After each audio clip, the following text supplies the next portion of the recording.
Eu preciso notar e me deixar levar pelos vãos.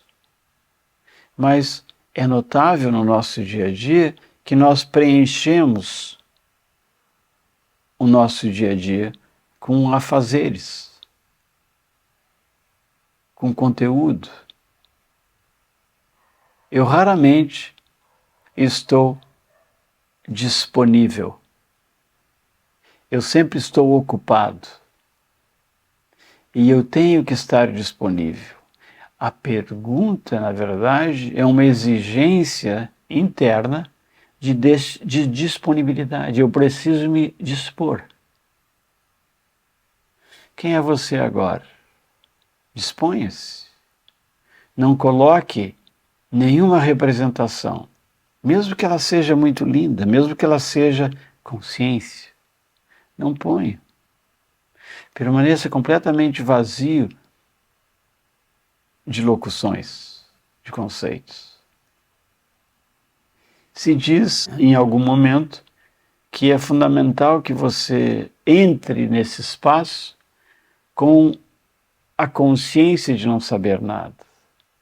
Porque no momento em que você sabe alguma coisa, você entrou no tempo. Porque o que você sabe? Senão acontecimentos passados. Eu não sei nada do agora. Eu só sei o que já aconteceu. E saber o que já aconteceu não tem nenhuma realidade agora. Porque agora nunca aconteceu antes. Você vai ter que sutilizar essa compreensão, porque agora nunca aconteceu antes. E é curioso porque eu preciso ver que agora não está acontecendo nada. Eu preciso presenciar por mim mesmo esse silenciamento. Eu preciso me dispor, me tornar disponível, me tornar aberto a essa possibilidade. O preenchimento vem cara a cara com o esvaziamento. É quase instantâneo. Quando eu chamo preenchimento, eu quero dizer, de repente você sente que aquilo que você pensava ser é espuma no mar, é borbulhas,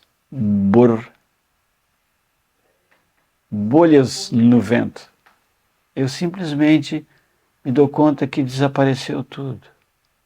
Fica uma imensidão silenciosa. Quem é você agora? Você atende a essa pergunta de uma maneira condicionada. Você olha para fora. O fora é absolutamente fundamental. Se você não precisa muita inteligência, se você olhar para fora, você vê todas as pessoas estão num movimento ininterrupto de dar sentido ao seu vazio, promovendo acontecimentos externos. Até o fato ou o ato de que alguém não esteja ou esteja fazendo nada, aparentemente, ele não está fazendo nada, ele está fazendo nada, ele está fazendo. Como é que eu não faço nada? Como é que eu estou fazendo nada sem fazer alguma coisa? Você precisa saltar do tempo para o agora. Veja, é um salto quântico. Eu suponho mentalmente que eu tenho que fazer alguma coisa. Mas quando eu suponho que eu tenho que fazer alguma coisa, eu ignoro quem sou eu, quem eu sou. Eu me identifico com o fazedor, eu me identifico com o corpo e com a mente. E o corpo e a mente não podem fazer absolutamente nada para que você seja você. Por isso que a pergunta quem é você afasta você lentamente ou abruptamente daquilo que você pensava ser. E o que nós pensamos ser? Nós somos filhos de alguém. Nós somos alguém. No espaço, no tempo. Nós vivemos num mapa mental através de uma identificação imagética com alguma coisa que nos ensinaram a ser. Eu nunca me deparo com um não saber genuíno.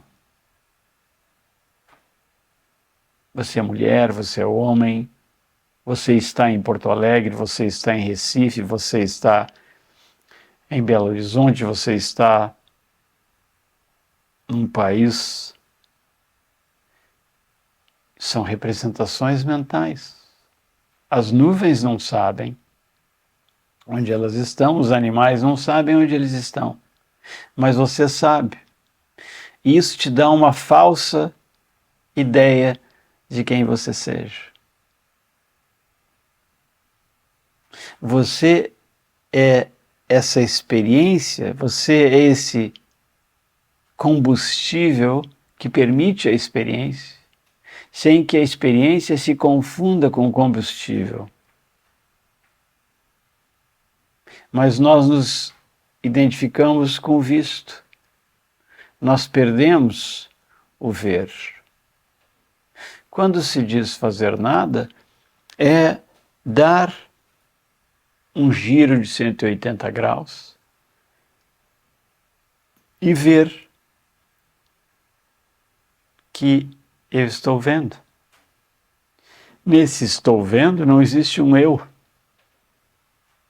Se surge um eu, perdeu-se o ponto.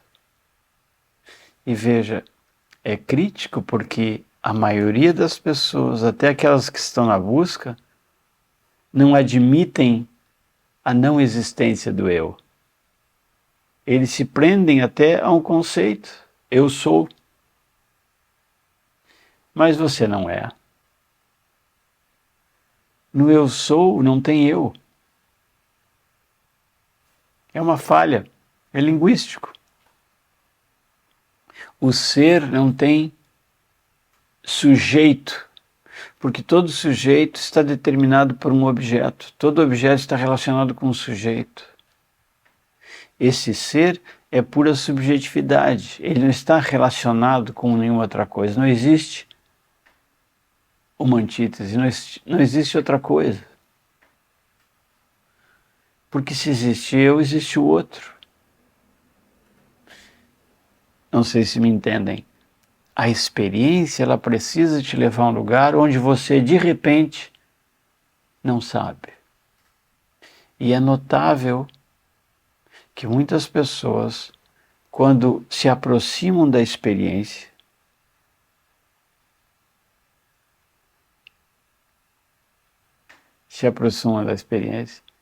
elas entram em pânico, elas têm medo.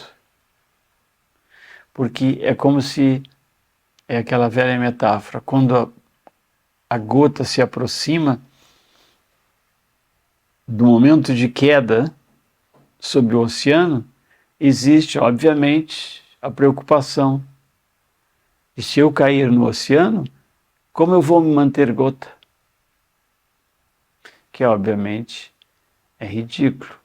É uma discussão totalmente intelectual, mental.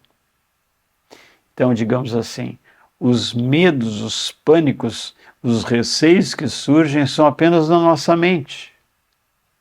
E eles têm que ser vistos dessa maneira.